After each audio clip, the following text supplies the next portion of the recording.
news from Sri Lanka and across the world. It's your national news broadcast on Sri Lanka Rupavahini Corporation. I am Siobhan Pereira. A very good evening indeed. I'm Sharifa Tahir. Let's take a look at the headlines.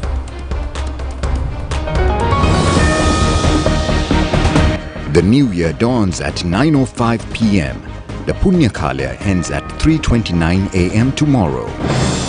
The national television will telecast live the Aurudu Nekath as usual. The New Year Sri Lanka Piri Aurudu Siri celebrations will take place throughout the day tomorrow at the Somavira Chandrasiri grounds in Piliyandala. The Sri Lanka rupee becomes the monetary unit which has shown the highest efficiency in the world. The President presents New Year gifts to children in child development centres. 6 persons killed in a stabbing incident in a shopping complex in Sydney, Australia.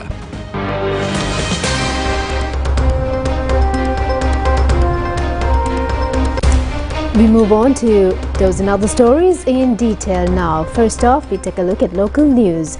Dawn of the New Year is at 9:05 p.m. today, the 13th. The Punya Kalya will prevail from 2:41 p.m. to 3:29 a.m. tomorrow. The dawn of the New Year is at 9:05 p.m. today, the 13th. The Punya Kalya will prevail from 2:41 p.m. to 3:29 a.m. tomorrow. People are encouraged to prepare for the New Year by setting aside all work before 2:41 p.m. while prioritizing religious observances. The auspicious time for the preparation of meals is at 11:06 p.m. today. It is appropriate to prepare milk rice mixed with gingerly, sugarcane and jaggery by setting up a hearth facing south while clad in blue color. The auspicious time to engage in work, transactions and partaking of meals is at 11:06 midnight, clad in blue color and facing the direction of the south.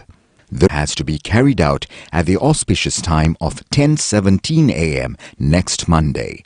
The auspicious time for the ritual to leave for work is at 6:52 a.m. next Wednesday. These auspicious times had been mentioned in the New Year Auspicious Times list issued by the Department of Cultural Affairs.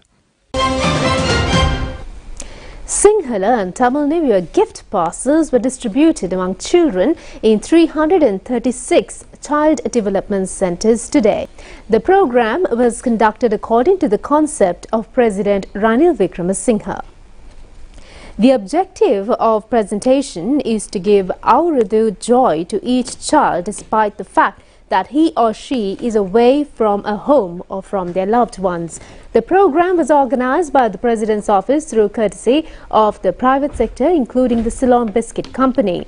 More than 10,000 gift parcels and sweetmeats were handed over along with a New Year message of the President to the children at the centres. The program was carried out under the direction of Chief of Staff of Defence General Shavendra Silva on the instructions of the President. The items were handed over by the Army officers to 40 centres in the Central Province, 57 centres in the Eastern Province and 16 centres in the North Central Province. The parcels were distributed also among 23 centres in the Northern Province, 19 centres in the Sabaragamu Province, 25 centres in the Southern Province and 14 centres in the Uva Province. In the Western Province, 106 centres have been selected for the distribution of New Year gifts.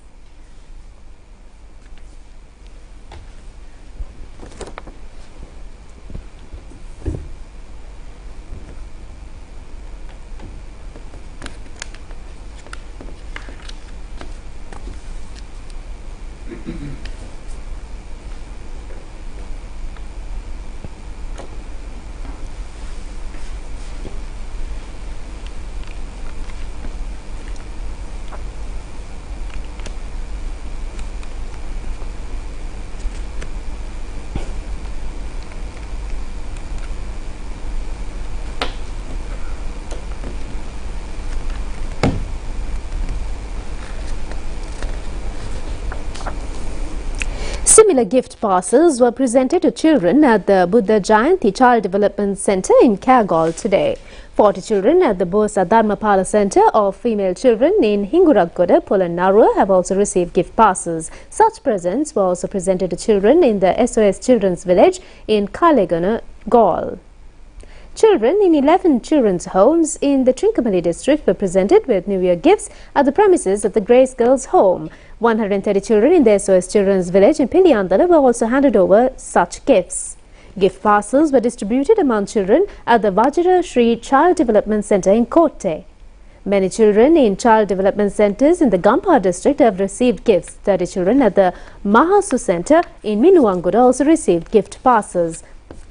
Army officers in Kuruvita have presided over an event to hand over New Year gift parcels to children in 12 centres in the Ratnapura district.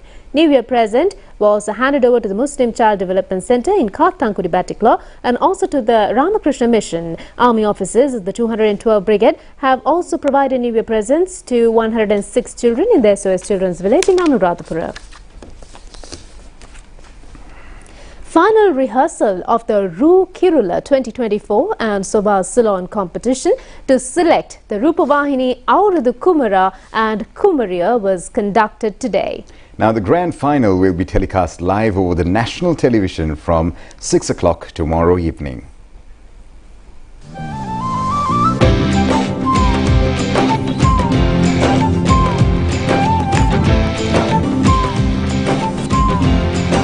Twelve competitors each have been selected for the Auradu Kumara and Kumariya contest out of thousands of competitors island-wise. The Rukirula crowns will be presented to the Rupavahini Kumara and Kumariya, who will emerge victorious in the finals of the Rukirula and Soba Salon 2024 competition. A panel of veteran judges, including veteran dancer Dr. Channa Vijayawardena, was engaged in the selection of the finalists of the competition.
Sri Lankan rupee has emerged as the top performing currency among emerging markets in the first quarter of 2024, boasting a remarkable spot return of over 7%. This was stated by the President's Media Division today, citing Bloomberg market data.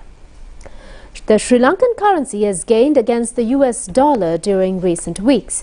The indicative rate of the US dollar against the Sri Lankan rupee reached the 300 rupee level earlier this month for the first time since June 13th last year, according to data from the Central Bank of Sri Lanka. The Asian Development Bank in a recent report has projected Sri Lanka's economy to grow 1.9% in 2024 and 2.5% in 2025 after 2 consecutive years of contraction. Today was the 13th day of the Sundara Nuvarelia Salalihini Vasanthaya. Numerous programs have been conducted in several locations in the Nuvarelia town today as well. Facilities have been provided for all arriving in Nuvarelia to enjoy themselves in festive atmosphere. Sundara Nuvarelia Salalihini Vasanthaya Spring Fest 2024 Sri Lanka Insurance Life Samaga.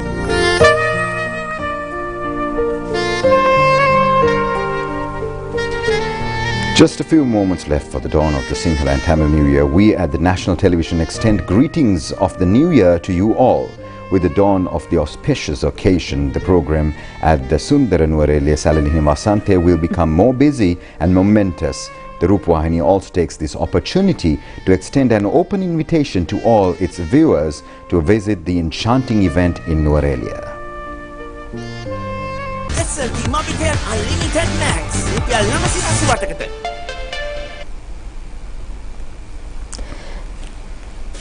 And we will be right back with more local news items right after this.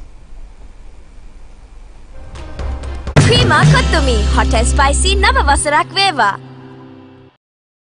பிறக்கும் தமிழ் சிங்கள புத்தாண்டு சவால்களை வெல்லக்கூடிய எதிர்பார்ப்புகள் நிறைவேறும் சௌபாக்கியமான புத்தாண்டாகட்டும். மக்கள் வங்கியின் வாழ்த்துக்கள்.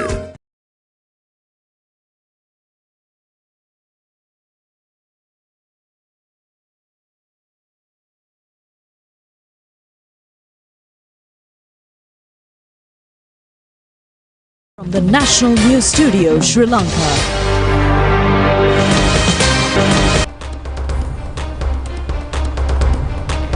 And we're back with more local news. Presidential pardon has been granted on 917 prisoners on account of the Sinhala and Tamil New Year.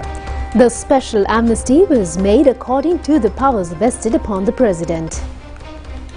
59 inmates at the Valikada prison were freed under the presidential amnesty.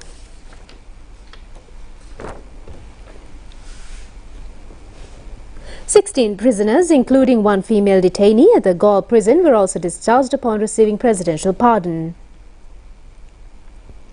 16 detainees at the Anuradhapura prison were also released. Relatives of the families of the inmates had also been granted the opportunity to meet their loved ones. 13 inmates at the Galle remand prison have also been released. In the Kaluthura prison, 40 inmates were freed after receiving the presidential amnesty.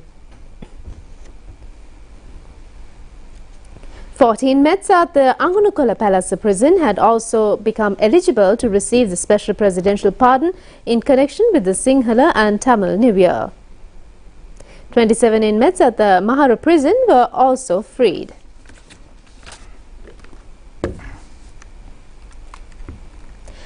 Programs of various nature, including the Bak Maha Ulela, have been organized throughout the country in connection with the upcoming Sinhala and Tamil New Year. The Bak Maha Ulela, organized by the Young Men's Buddhist Association of Vadua, was held at the YMBA premises yesterday. Another Bak Maha Ulela, organized by the Seva Vanita unit of the Sri Lanka Air Force, was conducted at the Air Force main camp premises in Katunayaka recently in the presence of Commander of the SLAF Air Marshal Udeni Rajapaksha. Yobun Bak Maha Ulela of the National Youth Brigade Training Centre of Bulat Sinhala took place at the Bulat Sinhala Pradesh Sabha grounds recently. The 45th collective of the retired officials of the Sri Lankan Navy has celebrated a Maha festival in Colombo recently.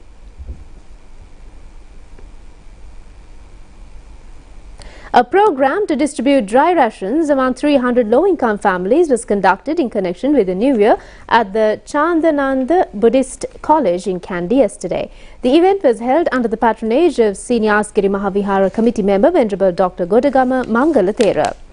An Alut Aurudu program to distribute dry rations and school equipments to 3,000 families and 2,000 Dhamma school children in Olabodua, Horana was conducted at the Olabodua Raja Mahavihara yesterday. The event was named as a program to distribute New Year gifts to the village by the temple. IGP Deshabandhu Tennakon has presided over the ceremony conducted under the patronage of Venerable Olabodua Dhammika Thera. Well, that's it on local stories. We'll be back with news overseas. பிறக்கும் தமிழ் சிங்கள புத்தாண்டு சவால்களை வெல்லக்கூடிய எதிர்பார்ப்புகள் நிறைவேறும் சௌபாக்கியமான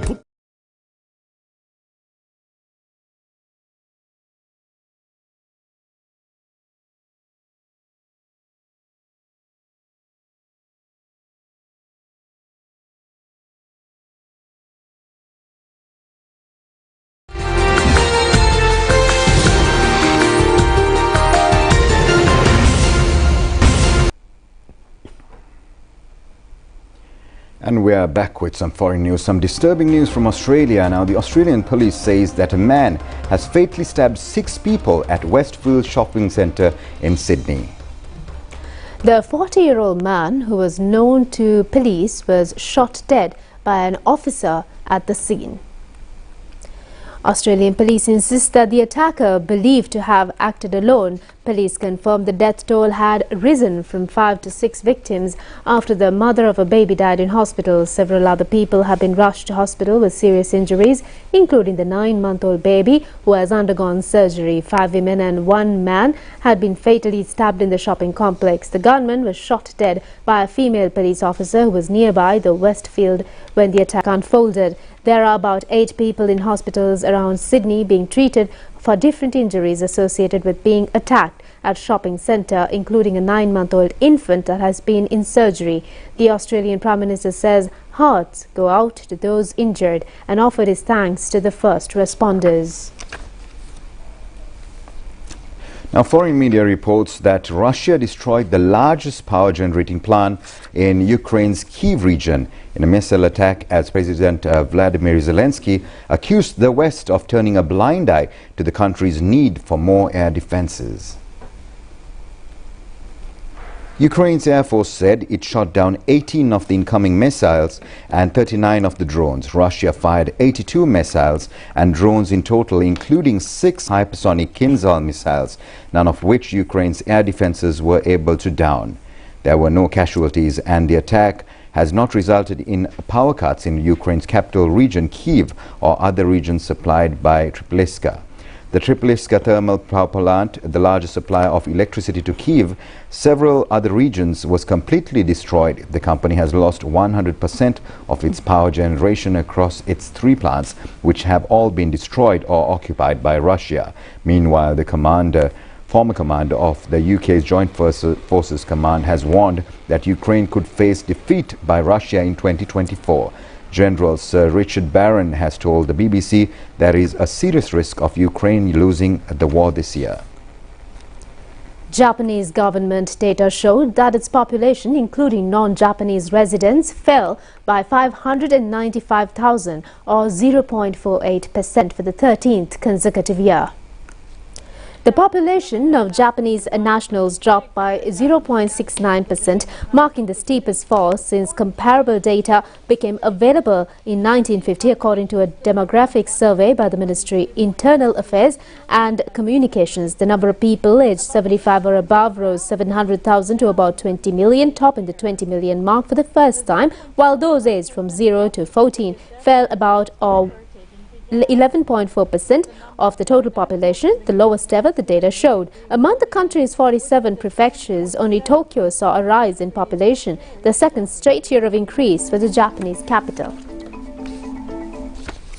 US President Joe Biden says he expects Iran to attack Israel sooner than later as fears grow of Iranian retaliation over an airstrike that killed top commanders early this month. Meanwhile, Hezbollah said it had launched 40 missiles from Lebanon towards Israel. Israel has not admitted attacking an Iranian consulate in Syria, but is widely believed to have been behind it. US officials have told CBS News, the BBC's US partner, that a major attack on Israel could happen imminently. Israel says it is ready to defend itself. Joe Biden told the United States are devoted to the defense of Israel. Iran backs Hamas, the Palestinian group fighting Israel in Gaza, as well as various proxy groups throughout the region, including some such as Hezbollah in Lebanon, that frequently carry out strikes against the Israelis. Hezbollah said it had launched dozens of rockets from Lebanon towards Israel. An Israel Defense Force spokesman said around 40 missiles and 2 explosive drones has been launched. No casualties were reported, and there are no indications of involvement from other actors. The US State Department also barred diplomatic staff and their families in Israel from traveling outside the city of Tel Aviv, Jerusalem or Beersheba. Israeli Prime Minister Benjamin Netanyahu has met members of his war cabinet amidst warnings. 1 person has been killed and 10 others injured after a cable car cabin collided with a broken pole and burst open in southern Turkey. Passengers plummeted to the ground following the crash after the supporting pylon collapsed near Antalya. The whole cable car system was immobilized while emergency workers tried to evacuate stranded passengers. An investigation into the accident has been opened, the Justice Ministry said. According to Turkey's Disaster and Emergency Management Agency, a total of 128 passengers were rescued from the 16 cable cars on yesterday night in Antalya's Konyaaltı district, but officials said 43 passengers remained stranded till morning hours. Throughout the day, search and rescue operations continued for the people trapped in the cabins at the cable car facility in Antalya. The Turkish Interior Ministry said that 7 helicopters and more than 500 rescuers, including specialist mountaineers, remained at the scene. In more foreign news, Iran has been accused of seizing a commercial ship with links to Israel early on Saturday morning as it passed through the Strait of Hormuz, about 80 kilometers off the coast of the United Arab Emirates. A statement from MSC said footage obtained by Reuters news agency appeared to show troops rappelling onto the vessel from a helicopter. The Portuguese flagged ship is linked in the Israel billionaire El Bafer. The incident comes amidst heightened expectation of an Iranian attack on Israel after an airstrike destroyed Iran's consulate in Damascus at the start of April. Israel said Iran would bear the consequences for choosing to escalate the situation any further. Tracking data last showed MSC Aries off the coast of the UAE heading towards the Strait of Hormuz. It then appeared to turn off its tracking data, which is common for Israeli-affiliated ships in the region. The UK's Maritime Trade Operations Agency confirmed the boarding in a statement. It made no mention of Iranian involvement, instead stating that the ship has been seized by regional authorities off the coast of Fujairah in the UAE. However, Iranian media has been quick to trumpet the involvement of the country's special forces in the attack.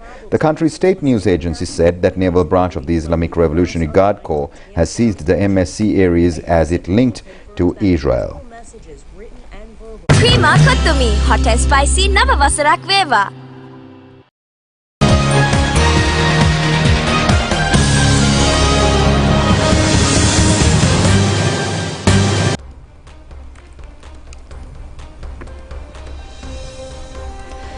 Upcountry Battle of the Gold, big match between Sumangala and Rahula Vidyalayas in Kandy has ended in a draw at the Palakkale International Cricket Stadium. The annual encounter was conducted for the 26th occasion. The Rahula batsmen have opened the innings first and declared when the score was at 303 runs for the loss of 6 wickets. The Sumangala team in reply recorded 159 runs. Accordingly, they were compelled to follow on and was at 145 runs for the loss of 5 wickets in their second innings at close of play. However, the Gold Shield was presented to Rahula team for scoring the highest number of runs in the first innings. Vissal Gardner Wasam of the Rahula Vidyalaya team was adjudged the man of the match as well as the best batsman and best bowler.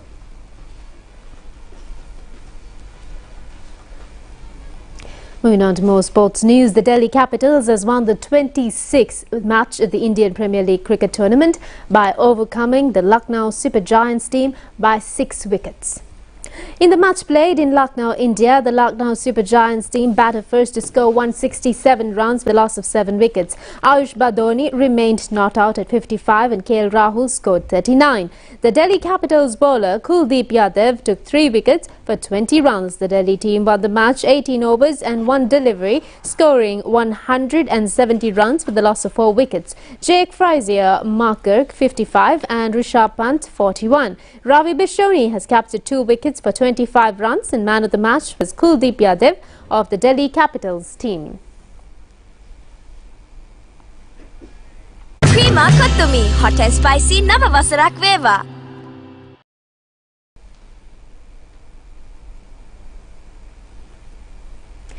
With that, we conclude this bulletin of news and have yourself a pleasant and a very happy Sinhala and Tamil New Year.